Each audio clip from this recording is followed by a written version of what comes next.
It was an impressive victory for Pierre Poilievre over the weekend. Many would even consider calling it a landslide victory, taking over 68% of the CPC leadership vote. To talk about the resounding victory in more detail is political reporter Brian Lilley, who joins us once again from Toronto. Brian, was the strength of the victory really a surprise to you? It was, given how high it was. I wouldn't have been shocked at 60% even, but 68%, that's higher than anyone's received in the modern Conservative Party. It's tough to compare it to other delegated conventions. They were different, not exactly one member, one vote, although neither is this. It was a point system. So Poilievre actually took 71% of the votes, I believe, and 68% of the points. So, all that talk of his support being heavily weighted in Western Canada and not enough in Eastern Canada, only partially true.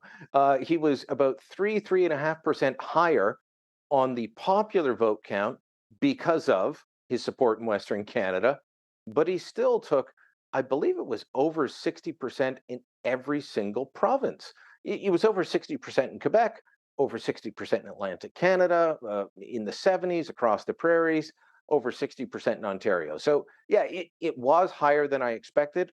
I expected him to win. And as I put in columns and had said to you beforehand, I talked to people who know this system well, who had worked on other campaigns and didn't want Poilievre to win, but said he will get more than 50% in every single province on the first ballot. So I thought, okay, well, some are going to be really high, some will be a bit closer to 50%. It was higher than anyone expected, at least than anyone let on.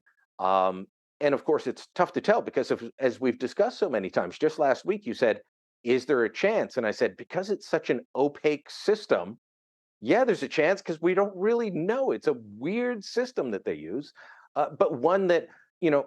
So there were a lot of Poilievre supporters who were critical of this system ahead of time, and I've always defended it because it requires you to have support across the country, which is what you need to win a general election. This shows he's got support across the country. So his supporters who were critics of this system before should just sit back and smile now and not call for it to be changed. So what does this really mean for the party moving forward, having Pierre Poilievre as leader?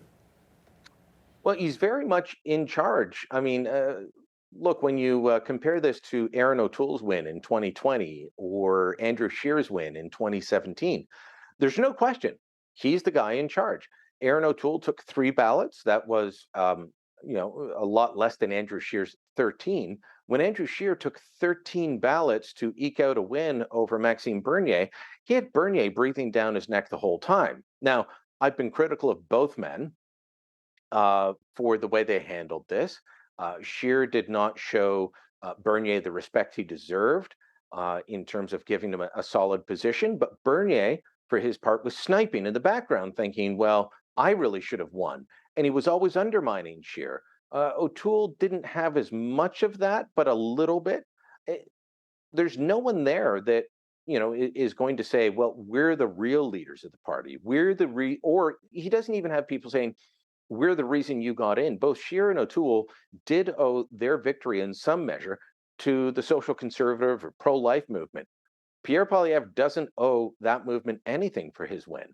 He doesn't owe the firearms community, the gun lobby. He doesn't owe them anything for his win. There's no one particular group that can go to him and say, you have to give us exactly what we want or we're going to make noise because we're the ones that put you in power. Nobody can say that to Pierre Poilievre. And that's a good position to be in leadership. It doesn't mean that you're going to turn your backs on these different groups or factions within the Conservative Party, but you don't have to pander to them. You don't have to give them things that will make them happy, but turn off even more voters in the general public. You can put forward reasonable policies that will make them happy, but not turn off the other voters. So that's a good position for Poilievre to be in. It puts him in a very strong position going forward, and it'll be harder for the Liberals to try and paint him in nasty tones, though, of course, they're going to try to. So, Brian, let me ask you something. What do we know about Ana Poilievre, who also gave a pretty solid and passionate speech over the weekend? So Ana Poilievre goes by Anna. That's how I've always known her. She's worked on Parliament Hill for many years. I think she started in a senator's office. She's worked for an MP, Michael Cooper. It's been widely reported she's worked for a Conservative MP there. Grew up in Montreal, born in Venezuela, but grew up in Montreal. Speaks English, French, and Spanish fluently. She is an ambitious political wife. And when you are an ambitious political man, that doesn't help. That doesn't hurt. That Right. helps you. Yeah. So a lot of people have called her Pierre's secret weapon because they hadn't seen her before. Now, as I said, Anna worked on Parliament Hill. I worked on Parliament Hill for years, as did you. Pierre Poilievre was a local MP for me. He wasn't my MP. I lived right on the border, but most of my social life was in his riding. So I'd see him and I'd see Anna out in events when I worked in Ottawa. Uh, None of the personal story, or not much of the personal story, that both of them told on Saturday night surprises me. It's a revelation to a lot of Canadians, um, but it's not surprising to me. That's the story, and those are the people that the public needs to see going forward. They need to see Anna. They need to see um, Valentina. They need to see Baby Cruz. They need to see the whole family and the whole package, because it's much harder to paint Pierre Poilievre as the second coming of Genghis Khan or the devil incarnate, which are the types of things that the liberals will try and paint him as. It's much harder to do that when you see that he's a 42-year-old guy with a couple of young kids and a really nice wife who speaks highly of him. And well, but he's a racist. Oh, really? Have you met his Venezuelan wife? Now, Poilievre's message on Saturday night was all about giving people hope, Ryan, and helping to keep the Canadian dream alive, especially as we're coming out of the pandemic. On Monday, when he addressed the Conservative caucus, he said his party needs to really turn the pain people are feeling into a hope. Is that a message that's resonating? I think it will. Now, here's the challenge for Pierre Poilievre and for the Conservative Party. It's both a challenge, it's an opportunity for them, but it's also an opportunity for the Liberals. Ipsos did a poll. I guess they released it about a week ago. It was done maybe a week and a half ago, released last Monday ahead of the Conservative, or sorry, on the Tuesday after Labor Day, ahead of the leadership vote. And they asked people, do you have a favorable, unfavorable view of Pierre Poilievre, or do you not know? And among conservative voters, 57% said, I've got a favorable view of this guy, either very or somewhat. Um, when you went to the general electorate, so this includes conservative voters and people who vote for other parties, he went down to 23% positive and he went to 35% negative. But 42% said, I don't know enough about this guy. I don't know him enough to make a decision. So that's an opportunity for him to introduce himself. And that's why the whole personal story, adopted by two Saskatchewan school teachers, raised in Calgary, the whole messy, complicated family there on Saturday night to support him. His wife Anna, his kids. That's why that whole story and humanizing Pierre is so important for him and the Conservative Party, because people don't know him. In those that do, there are more that dislike him than like him. So those are, generally NDP and Liberal partisans. But you've got that 42%. Who defines Pierre Poilievre to that 42% first? Is it going to be the Conservatives or is it going to be the Liberals? And that will be a big determining factor for the next election. Because while a lot of people are partisans and loyal to one party, there's a lot of Canadians who just go, well, I'll vote for who I like, or I'll vote for who sounds best, or who has the best policies. Those are the people that decide elections. And that's who, whether you're a conservative or a liberal, you have to be pitching to when you're trying to score that home run that is an election victory. So, he's got to try and find a way to speak to them in order to win. That's the key for the next election. So that message of hope, he's got to put forward it in that way. And I think he did a great job Saturday night. I think he did a great job Monday with the Conservative caucus. If he allows the Liberals to paint him as reckless, which is the word they're using, as fringe or divisive, or all these things that they're trying to, then he's going to have a harder time in the next general election, whether that's this fall or in 2025. You know what I find really interesting, Brian, when you and I worked on the Hill together and when Trudeau took over as Prime Minister, I remember back then the Harper campaign ran a campaign that many Canadians didn't agree with based on fear of ISIS and you have to vote for us. And there seemed to be some division at that point in time where Trudeau ran a campaign of unity, sunny ways, and happy times. And it seems like that's changed now, where Trudeau is running with a campaign of fear and division. So what happened to sunny ways? Sunny ways, I don't think ever really existed. I've been at this game long enough to know that when somebody says, I'm going to run a positive campaign, it's normally immediately followed with, but not like those so and so's over there. Uh, so, I mean, that's the way that that tends to work. Politics is about conflict. It's about, you've got to put forward why you're the right person or the right party and why the other guy or the other party isn't. You've got to compare and contrast with personalities, with policies. And so I get all of that. But, Justin Trudeau is saying that Pierre Poilievre and the Conservatives are focused on fear and division. This is a guy who said in countless interviews and media appearances and public appearances that, in Canada, we're not the type of country that forces people to take a vaccine. We think you should take a vaccine and we encourage you to take a vaccine. And this is what we've always done. But we will not force people to take vaccines. And that was the position that Justin Trudeau held until 2 days before he called an election. And he knew he was calling the election on Sunday. And on Friday, he sent a bunch of his ministers out to bring in vaccine mandates for federal government workers and for people who wanted to get on a train, a plane, or a boat that went to more than one province or international waters. That was fear and division. Whether you agree with it or not, whether you are the most vaxxed person on the planet or unvaxxed, that was fear and division.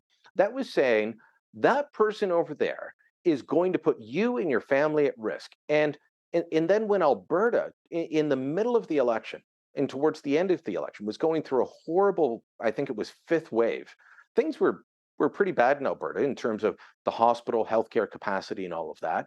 Justin Trudeau didn't campaign in Alberta against what was going on. He went to the Lower Mainland and he went to the Toronto suburbs and he campaigned against Alberta in the Vancouver and Toronto suburbs and told, in particular, he was aimed at suburban moms.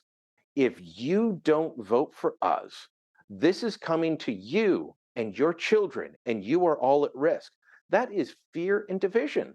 And then he's talking about reckless policies, fiscal policies. This is a guy who has let inflation run wild without doing anything. And I know that there are international factors at play with inflation, but there's also domestic ones, which he continues to deny, and which, with his new policies, which we can talk about in a second if you want, are just going to make things worse.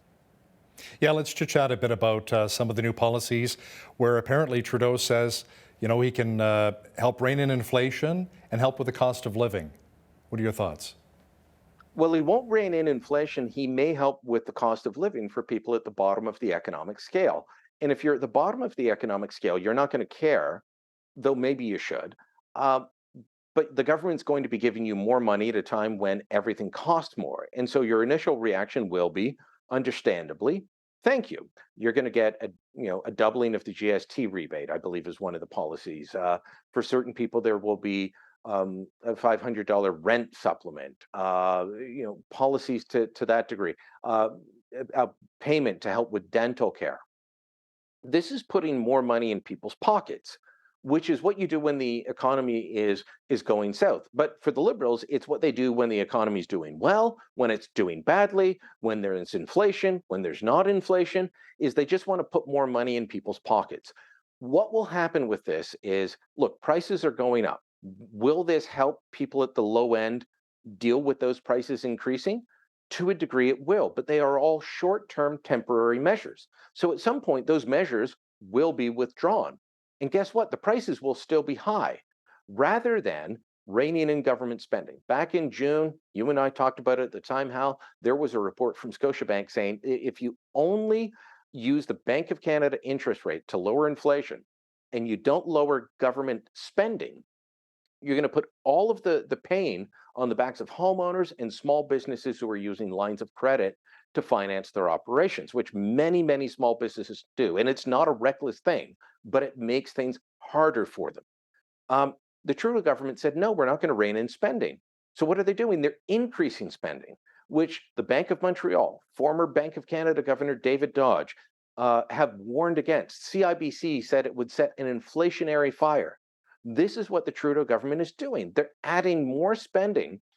So people who need to spend money as quickly as possible at the lowest end will spend more money, which will drive up prices further, which will eventually leave them in the lurch when those subsidies are withdrawn.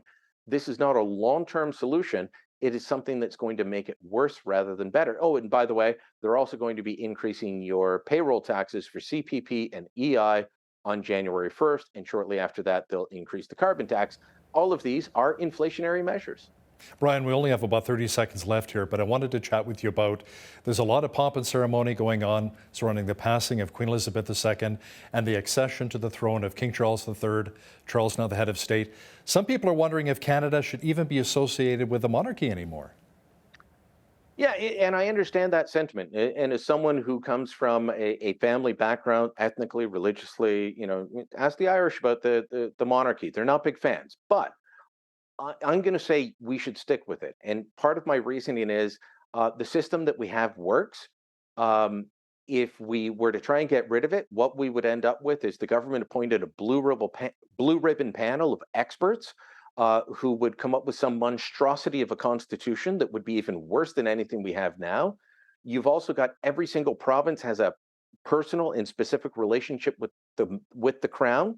So our amending formula is 7 provinces with 50% of the population. In this case, it would have to be all provinces agreed. Guess what? We also have Indigenous communities, First Nations, with treaties directly with the Crown. They have to agree with it as well. You're not going to get that type of unanimity.